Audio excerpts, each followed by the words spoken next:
কান্না করছো কেন? ঘুম থেকে উঠে কেউ কান্না করে নাকি?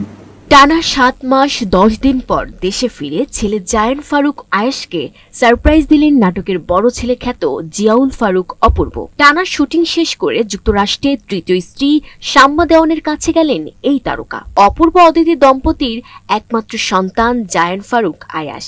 অদিতির সাথে বিবাহ বিচ্ছেদের পর আয়াশ বাবার কাছেই থাকেন। তৃতীয় স্ত্রী আমেরিকায় থাকায় প্রায় সময় যুক্তরাষ্ট্রে পাড়ি জমান অপূর্ব। আর তখন ছেলে আয়েশের বাবা মার জন্য মন কাঁদলেও তাদের সাথে আগের মতো থাকতে পারে না। নতুন মা শাম্মা আমেরিকায় থাকায় সেখান থেকে ভালোবাসা পাওয়াটা অধরা।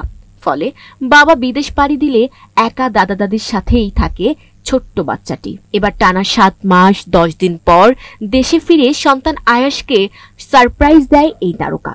ঘুম থেকে উঠেই বাবা অপূর্বকে দেখেই জড়িয়ে ধরে কান্নায় ভেঙে পড়ে নিঃসঙ্গ আয়াশ। তখন অপূর্ব বলেন, কি হইছে, কান্না করছো কেন? ঘুম থেকে উঠে কেউ কান্না করে নাকি? এমন একটি ভিডিও সামাজিক যোগাযোগ মাধ্যমে ভাইরাল হলে নেটিজেনরাও বাবা ছেলের এমন মুহূর্ত দেখে আবেগঘন হয়ে পড়েন। Sabikun Nahar Sadia, news flash 71।